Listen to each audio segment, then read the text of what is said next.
Hello and welcome my dear student. तो अब हम लोग को लेक्चर 4 पढ़ना है ना। लेक्चर 3 हम लोग देख चुके थे, ठीक है। लेक्चर 3 में हम लोग क्या पढ़े थे कि बैलेंसिंग कंडीशन में हम लोग डेप्थ ऑफ न्यूट्रल एक्सिस कैसे निकालते हैं और limiting depth of neutral axis कैसे निकालते हैं, है ना। Limiting depth of neutral axis हम लोग कैसे निकालते हैं वो सब पढ़ लिए थे, ठीक है। चलिए, limiting depth of neutral axis हम लोग देख लिए थे, ठीक है। तो यहाँ पे एक चीज़ याद रखिए आप लोग कि एक्स यू मैक्सिमम, है ना, x u maximum upon D किस पे डिपेंड करता है? ओपनली डिपेंड करता है आपका ग्रेड ऑफ स्टील पे, ठीक है। जैसे हम माइल्ड स्टील लिए हैं तो माइल्ड स्टील हम Fe 250 को भी लिख सकते हैं, माइल्ड स्टील, है ना। तो माइल्ड स्टील Fe 250 को भी हम लोग बोल सकते हैं। तो अगर आपका माइल्ड स्टील है तो x u maximum upon D का वैल्यू कितना हो जाएगा? 0.53 हो जाएगा, तो इसको याद रखना है, ठीक है। और Fe 415 के लिए x u maximum upon D का रेशियो कितना हो जाएगा? 415 के लिए 0.48 हो जाएगा, ठीक है। आपका इस कोड में गिवन है। फिर x u maximum upon D का वैल्यू कितना हो जाएगा? 0.464 Fe 500 के लिए, ठीक है। ये किसके लिए है? Fe 500 के लिए है। ये किसके लिए वैलिड है? Fe 415 के लिए है। और ये किसके लिए वैलिड है? Fe 250 के लिए वैलिड है, ठीक है। तो ये एकदम आपको याद रखना है, कंठस्थ रखना है याद इसको, ठीक है। कि माइल्ड स्टील है तो x u maximum upon D का रेशियो कितना होगा, ठीक है। H/d बार है, उसमें से Fe 415 है तो उसका कितना होगा? X u maximum upon D का रेशियो, तो ये होगा, है ना। तो हम लोग यहाँ पे देख सकते हैं कि जैसे जैसे हमारा ग्रेड ऑफ स्टील बढ़ता है, ठीक है, तो उसमें क्या हो रहा है कि एक्स यू मैक्सिमम का वैल्यू क्या हो रहा है? घट रहा है। ग्रेड ऑफ स्टील हम लोग जैसे जैसे बढ़ा रहे हैं तो एक्स यू मैक्सिमम का वैल्यू क्या हो रहा है? घट रहा है। जैसे एक्स यू मैक्सिमम का वैल्यू हम यहाँ से लिख सकते हैं ना, x u maximum equal to हम लोग लिख सकते हैं क्या? 0.53 इंटू डी लिख सकते हैं, किसके लिए? माइल्ड स्टील के लिए, ठीक है। तो जैसे जैसे आपका ग्रेड ऑफ स्टील बढ़ता है आपका लिमिटिंग डेप्थ क्या हो रहा है? घट रहा है ना। ये माइल्ड स्टील के लिए है एक्स यू मैक्सिमम, और ये किसके लिए है? X u maximum 0.4246 into D किसके लिए है? Fe 500 के लिए, जो कि आपका हाईएस्ट ग्रेड ऑफ स्टील है ना। हाईएस्ट ग्रेड ऑफ स्टील है Fe 500 के लिए। तो इसको हम कंठस्थ याद रखना है, ठीक है। अब मोमेंट ऑफ रेजिस्टेंस क्या होता है, ठीक है। तो हम आप लोग मैकेनिक्स में पढ़े होंगे कि मोमेंट क्या होता है? Force upon perpendicular, force into perpendicular distance, बोलो होता है कि नहीं? फोर्स इनटू परपेंडिकुलर डिस्टेंस हम उसको क्या बोलते हैं? मोमेंट बोलते हैं, ठीक है। तो देखिए इसमें ये मेरा सेक्शन है, ठीक है ना, सेक्शनल व्यू है ये। जैसे बीम को हम क्या किए हैं? कट किए हैं। कट करने के बाद इसका फ्रंट व्यू लिए हैं तो उसको सेक्शनल व्यू हम लोग बोलते हैं। तो ये मेरा सेक्शनल व्यू है। ये क्या है? ये न्यूट्रल एक्सिस है आपका, ठीक है। ये क्या है? न्यूट्रल एक्सिस है, ठीक है। तो यहाँ से यहाँ का डिस्टेंस मेरा कितना था? यहाँ से यहाँ का डिस्टेंस एक्स यू था, बोलो था कि नहीं? टोटल टॉप मोस्ट फाइबर से बॉटम फाइबर तक का डिस्टेंस कितना था? स्मॉल डी था ना। स्मॉल डी था कि नहीं? हाँ था। चलो तो स्मॉल डी था, तो यहाँ से यहाँ डिस्टेंस हम लोग नहीं निकाल सकते हैं क्या? निकाल सकते हैं कि नहीं? कितना? d minus x you. लेकिन हमको कहाँ से कहाँ तक डिस्टेंस चाहिए? ये डिस्टेंस चाहिए, क्योंकि यहाँ पे क्या लग रहा है? कंप्रेसिव फोर्स लग रहा है, और नीचे टेंसाइल फोर्स रहा है, तो नीचे टेंसाइल फोर्स लग रहा है ना, तो ये क्या होगा? एक कपल बन गया। कपल बना कि नहीं? एक इसको क्लॉकवाइज इधर रोटेट करेगा, तो ये क्या करेगा? इसको इधर रोटेट करेगा, ये भी क्लॉकवाइज। तो मतलब जहाँ भी आपका रोटेशन होता है वहाँ पे क्या जनरेट होता है? मोमेंट होता है कि नहीं? मतलब इक्वल एंड अपोजिट फोर्स आपका परपेंडिकुलर है या पैरेलल है, equal and opposite force parallel है, तो वहाँ पे आपका क्या जनरेट हो गया?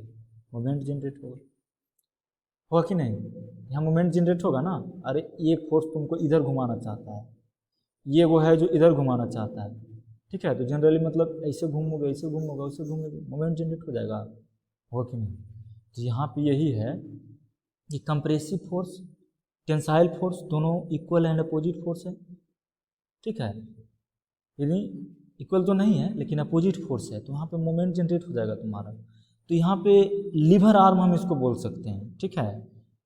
अपोजिट फोर्सेस का बीच का डिस्टेंस को हम लोग क्या बोल देते हैं? Lever arm.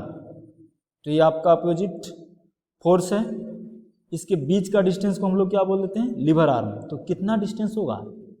ये डिस्टेंस कितना होगा बोलो? ये मेरा डिस्टेंस निकल के आ गया कितना? d माइनस, अब यहाँ से ऊपर डिस्टेंस कितना दिया हुआ है? सेंटर ऑफ ग्रेविटी, यानी कि सी जी यहाँ से यहाँ कितना अप्लाई करता है? 0.42 इंटू एक्स यू पे। अब यही इसमें माइनस कर दें, बोलो माइनस कर दें, चलो 0.42 इंटू एक्स यू, यही आपका क्या निकल गया? यही लीवर आर्म डिस्टेंस निकल गया। तो मोमेंट ऑफ रेजिस्टेंस क्या होता है? मोमेंट ऑफ रेजिस्टेंस होता है फोर्स इंटू परपेंडिकुलर डिस्टेंस, जिसको हम लोग MOR भी बोल सकते हैं, मोमेंट ऑफ रेजिस्टेंस को, ठीक है। तो फोर्स इंटू परपेंडिकुलर डिस्टेंस, ठीक है ना, या इसी को हम लोग लीवर आर्म बोल देंगे, ठीक है। मोमेंट ऑफ रेजिस्टेंस हो गया। तो देखो मेरा सेक्शन बैलेंस है, तो आपका सेक्शन बैलेंस है, तो आप मोमेंट ऑफ रेजिस्टेंस दो तरीके से लिख सकते हैं, एक कंप्रेसिव फोर्स आप ले सकते हैं और दूसरा टेंसाइल फोर्स भी ले सकते हैं। तो moment of resistance at balancing condition दो तरीके से हम लिख सकते हैं। एक क्या? एक कंप्रेसिव फोर्स ले लेते हैं 0.36 FCK B into x u into lever arm. Lever arm की कितना है? लीवर आर्म आपका है d minus 0.42 into x u, बोलो ये है ना। और हम क्या लिख सकते हैं? एट बैलेंसिंग कंडीशन में, बैलेंसिंग कंडीशन कहने का अर्थ है कि आपका जितना कंप्रेसिव फोर्स लग रहा है उतना ही क्या लग रहा है? टेंसाइल फोर्स लग रहा है ना। तो मोमेंट ऑफ रेजिस्टेंस कितना हो जाएगा टेंसाइल फोर्स में? 0.87 FY into AST into lever arm d minus 0.42 into x u, यही लीवर आर्म हो गया। तो दोनों सही है, बैलेंसिंग कंडीशन में आप इससे निकालिए या इससे निकालिए, दोनों फार्मूला आपके लिए सही है, ठीक है। तो आपका एरिया ऑफ स्टील दिया रहेगा तो आप इससे कैलकुलेशन करिएगा। अगर आपका क्या दिया रहेगा? डेप्थ ऑफ न्यूट्रल एक्सिस दिया रहेगा और साइज दिया रहेगा सेक्शन का, तो आप इससे कैलकुलेशन कर सकते हैं, ठीक है ना। ठीक, अब हम लोग आते हैं परसेंटेज ऑफ स्टील में। मोमेंट ऑफ रेजिस्टेंस समझ में आ गया ना? बोलिए मोमेंट ऑफ रेजिस्टेंस, ठीक है, मोमेंट ऑफ रेजिस्टेंस समझ में आ गया। अब यहाँ का स्ट्रेस तो हम लोग प्रीवियस क्लास में पढ़ रहे थे, तो यहाँ का जो स्ट्रेस होगा वो कितना होगा? 0.45 FCK हो जाता है, ठीक है, एक कोड में दिया हुआ है। एक्चुअल में ये होता है 0.446 इंटू FCK, लेकिन IS कोड बोला कि आप ये फॉलो करिए 0.45 FCK, ठीक है। तो हम लोग को यही लेना है 0.45 FCK, ठीक है।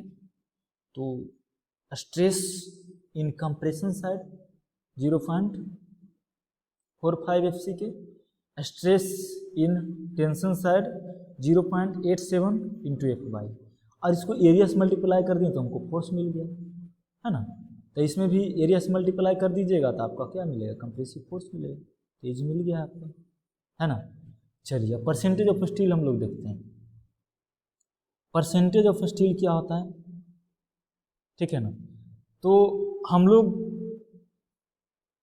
बैलेंसिंग कंडीशन में पढ़े थे, compressive force is equal to tensile force, ठीक है।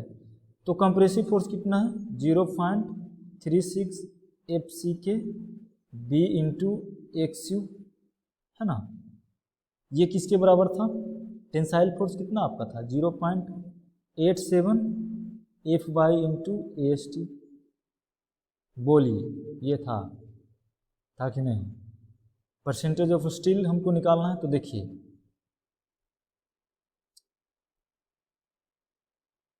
इसको हम ऐसे लिखते हैं, AST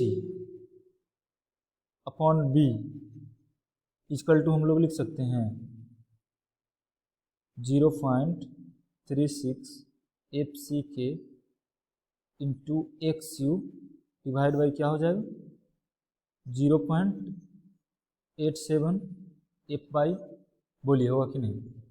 अब दोनों तरफ हम क्या करेंगे, D से डिवाइड कर देंगे दोनों साइड, तो इक्वेशन में कोई चेंजेस नहीं होगा। जो हम लेफ्ट साइड काम कर रहे हैं वही राइट साइड काम कर रहे हैं, तो क्या इक्वेशन आपका चेंज होगा। आप इसमें 1 लाख जोड़ दीजिए, इसमें भी 1 लाख जोड़ दीजिए, क्या कोई फर्क पड़ेगा, लेफ्ट इक्वल टू राइट रहेगा ना। चलिए तो हम इधर भी D से डिवाइड कर दिए और इधर भी D से डिवाइड कर दिए, ठीक है। तो आपका AST upon BD, AST upon BD, AST upon BD, ये आपका क्या हो गया, ये हो गया आपका परसेंटेज ऑफ स्टील हो गया, ठीक है। ये क्या हो गया आपका, यही परसेंटेज ऑफ स्टील हो गया। तो हम दो तरीका से यहाँ पे निकाल सकते हैं, परसेंटेज ऑफ स्टील पूछे तो इस प्रकार से भी निकाल सकते हैं और इस प्रकार भी निकाल सकते हैं। अगर आपको एरिया ऑफ स्टील मालूम है और साइज ऑफ बीम मालूम है तो आप परसेंटेज ऑफ स्टील इस प्रकार निकाल सकते हैं। यह आपका डेप्थ ऑफ न्यूट्रल एक्सिस मालूम है, ग्रेड ऑफ स्टील मालूम है, ग्रेड ऑफ कंक्रीट मालूम है, तो आप इससे निकाल सकते हैं परसेंटेज ऑफ स्टील, है ना।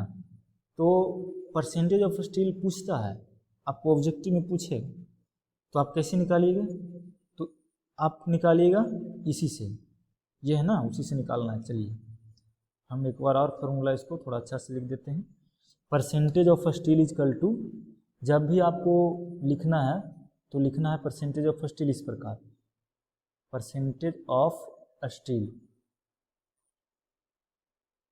क्या हो जाएगा, AST, AST क्या है, area of tensile reinforcement upon B into D, यही आपका क्या आ गया, परसेंटेज ऑफ स्टील, ठीक है।